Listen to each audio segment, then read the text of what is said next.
लोक म्हणतात निष्काम कर्मयोग हे मुक्तीचं महत्व आहे. जसं एक सेवा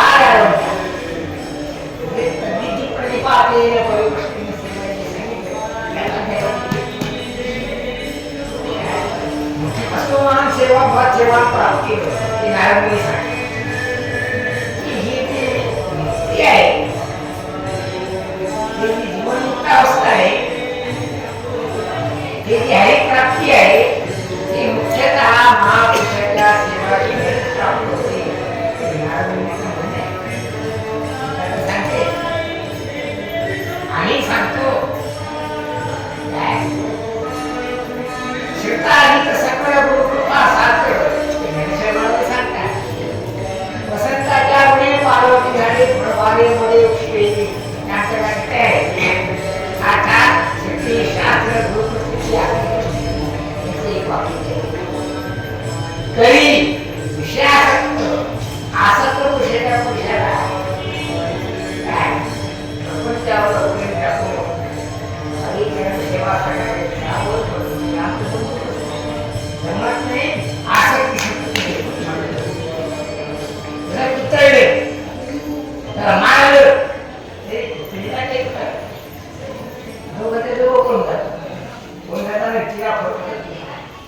अशी परिस्थिती मूर्ख लोकांकडे चांगल्या माणसात खिशाच्या आणि असं केला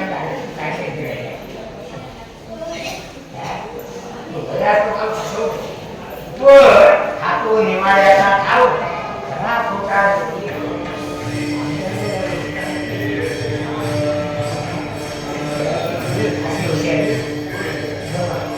एक गोष्ट घडी संसारी लोकांना जीवनमुक्त अवकाश प्राप्त करून घेण्याकरता निष्काम कर्मयोग हाच एक मार्ग. एक कर्म हे कर्म आहे त्याचे उपासना. भगवान आज उपदेश सूर्याला लक्षात ठेव. सूर्य पृथ्वी वारा अग्नी हे सगळे जीवनमुक्त उदाहरा कसं कसं वागतो असा त्याच्या आमच्या गुरु महाराजांच्या शिष्यावर कटाक्ष शिष्ट म्हणजे लोकांना उघडपणा दाखवणं नाही, भयंकरता दाखवणं नाही. शिस्त शांतता जी गोष्ट त्याच वेळात जी वस्तू जिथे असते तिथे राहिली हे विषय.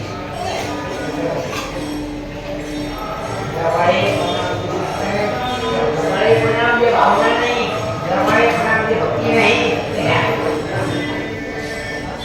सूर्यनारायण पंचांगात सूर्योदय सूर्यास्त ज्या वेळी असते त्याच वेळा सूर्यास्त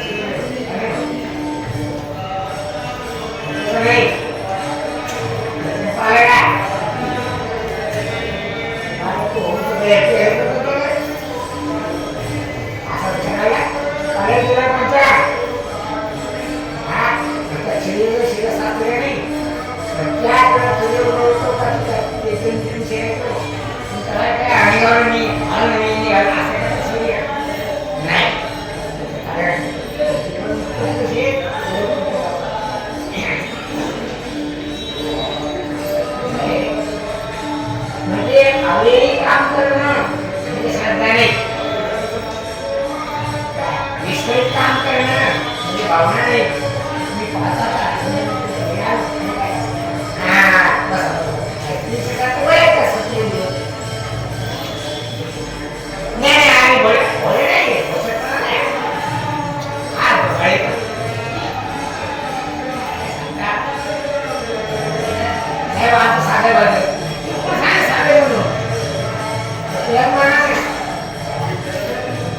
त्याच्यावर ठरवतो त्याच्यात काय आणि करू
सगळेच करतात, सगळे गडी छान आहे ना.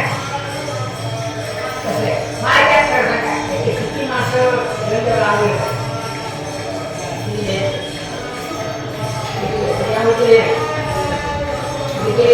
गावात केलं तुला तुम्हाला अरे चंद्रभाषेचं असणारं महत्व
प्रकृतीं स्वामवष्टभ्य संभवामी युगे स्वाम प्रकृतीम अवष्टभ्य मी माझ्या प्रकृतीला स्वाधीन करू युगायुगाच्या ठिकाणी संभवामी मी साकार असा दिसतो.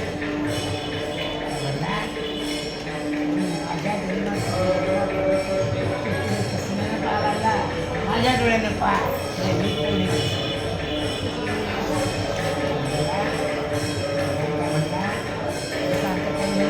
माझ्या डोळ्यात पहा,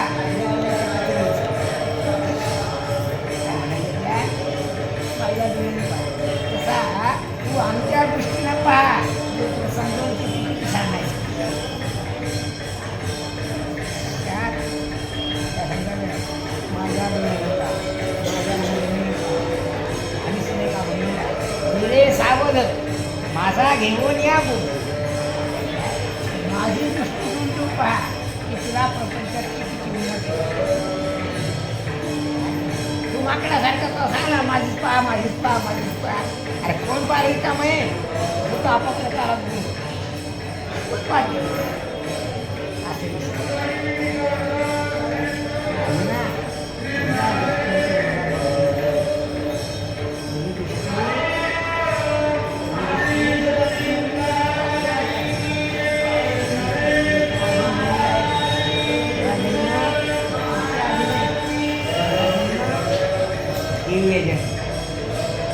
दुसरी गोष्ट, तुझे आणि माझे जन्म अनंत झाले.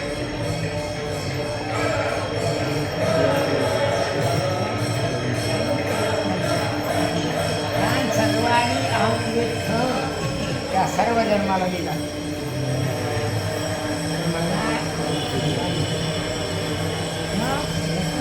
पर्यंत तू काही तुझ्या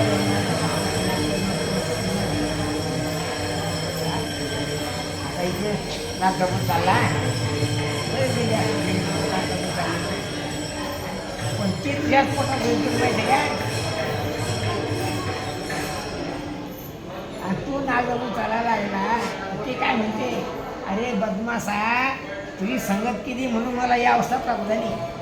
एक रात्रभर तुझ्या पोटात राहिलो म्हणून मला ही अवस्था. तू माझ्यापेक्षा जास्त खराब आहेस. कोण म्हणते, कोण म्हणते, कोण म्हणते.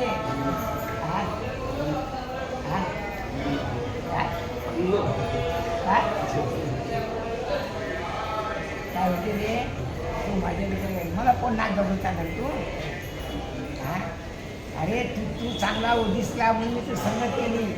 एक रात्र संघर्ष, एक रात्र उद्या पोटात राहतो तर दुसऱ्या दिवशी माझी असं असतं. माझ्यापेक्षा साराता प्रकृतीच्या संबंधाने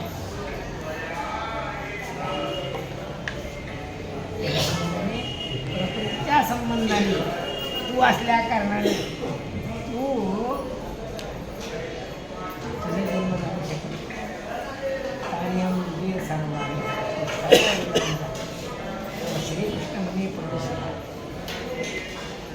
श्रीकृष्ण मला अर्जुना मागील मला आठवे, मागील मज आगळे आठवे. मागचे जेवढे माझे जन्म झाले ते मी सगळे झाले. मी अजूनही आजू म्हणजे मी अजन्म आहे तरी सुद्धा संभवी प्रकृती योगी. मी माझ्या प्रकृतीचा अंगीकार करून प्रकृतीच्या आधाराने संभवामी म्हणजे लोकाला दिसण्यासारखा. विचार करा, हा पंखा आहे. पंखा हवा देतो कधी हवा देते.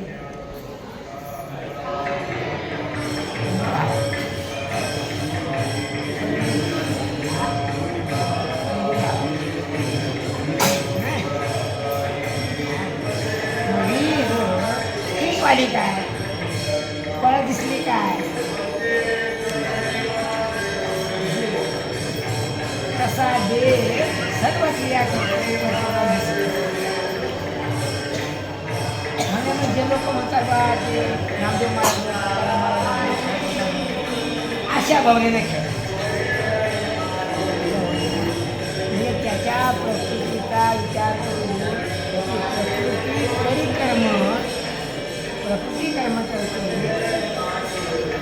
प्राकृत कर्म करते. अप्राकृत असं तो परमात्मा तो काही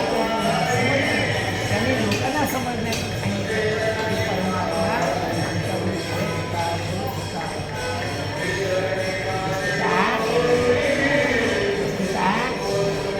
प्रकृती कर्म करते गोष्ट खरी आहे, पण प्रकृती कर्म करते पण परमात्म्याच्या अधिष्ठानाविना ती काही करू शकत नाही.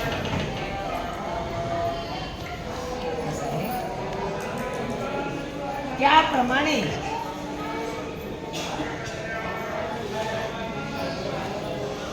मी प्रकृती योग्य समज, पण गंमत अशी आहे मी प्रकृतीवान होतो पण लोकदृष्टी नव्हती माझ्या दृष्टीने. लोक मला तर असं नसतात, लोक मला आंघोळ घालतात, लोक मला कपडे नेसवतात, लोक मला गंध लावतात, पण तसा जर विचार केला तर त्याचे हात माझ्या दिव्य स्वरूपामध्ये शकत.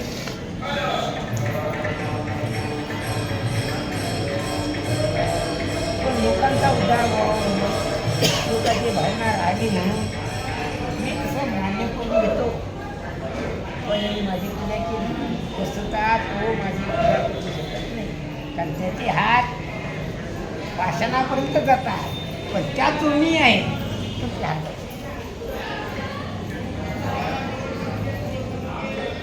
समजा एखाद्या माणसाला राग आला, एक चापट मारली, कोणाला मारली?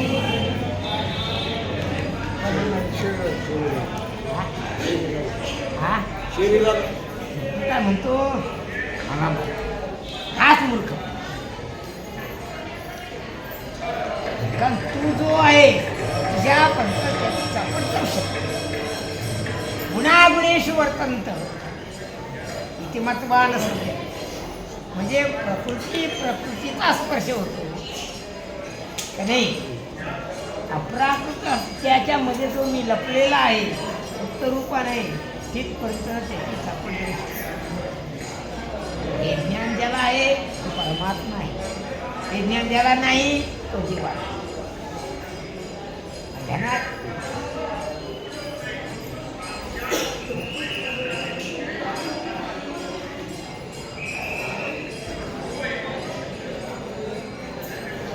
मी असा जन्म घेतो, माझे अवयत्व पूर्ण नाश,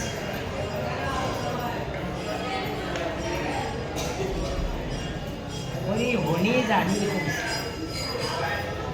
मी अजन्म आहे यात फरक पडत नाही, पण सामान्य लोकांना मी वसुदेव देवकीच्या पुढे जन्माला आलो असं दिसतं.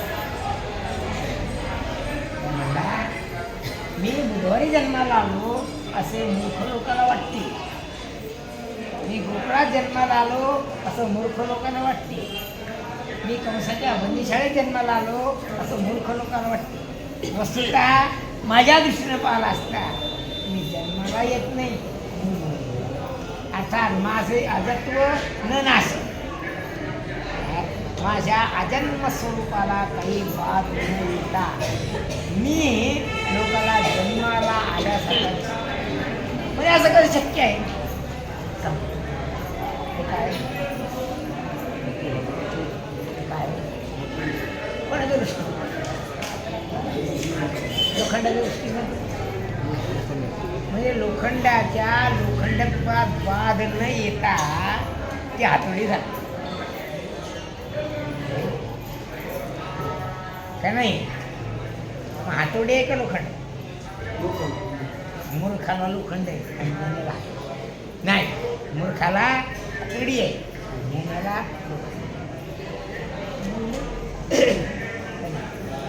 तसं मी वसुदेव देवकीचा पुत्र आहे. वसुदेव देवकी सुतम कंसचाणूरमर्दनम, हे जे म्हणणं आहे ते मूर्खाचं म्हणणं. खरं काय आहे? परमानंदम कृष्णम मध्ये जगद्गुरु, मी परमानंद स्वरूप आहे, मी जगद्गुरु आहे. काय हे म्हणणं कसं आहे? बघा खरं तो खोटं मिसळून जातं. खरं खोटं एका जगात मिसळलं आणि खऱ्याचं तेज जास्त असल्या का मूर्ख लोकांचे आपले असल्या कारणानं त्यांनी खोट्यालाच धरलं खऱ्याला सोडलं. लक्षात ठेवा, बाजूवर पाणी घेतं आणि निळीचे 2 ठेपट्यात टाकलं. मग तुम्हाला पाणी दिसते का निळी दिसते? पाणी. आणि पाणी जर समाजात पडलं तर पाण्याचा रंग निळा आहे. पाण्याचा रंग आहे का? पाणी तेरा रंग कैसा? पण ज्यात मिळवलं त्याचे अंश किती त्यात?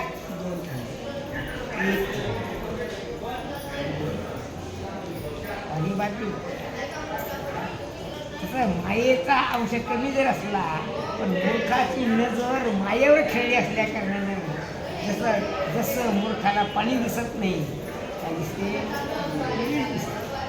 तर मूर्ख लोकाला परमात्मा दिसत नाही, माया दिसते. तो मायेच्या अधीन असल्या कारणानं माया दिसते, परमात्मा दिसते. ही गोष्ट खरी. मी अजूनही परिसंभवे प्रकृती योगी जन्म आहे, पण प्रकृतीच्या आधारानं जन्म घेतल्यासारखं लोकाला वाटते. माझा जन्म झालेला नाही. माझे अव्ययत्व तरी नसेल, माझ्या अविनाशित्वाला बाद येत नाही. तरी होणी जाणे होणे जन्माला आलो झाले मी मरण पावलो असं लोकाला दिसतं. कसं काय दिसते? प्रतिबिंबे मायावशी माझ्या ज्या प्रमाणेच्या कथांमध्ये बराला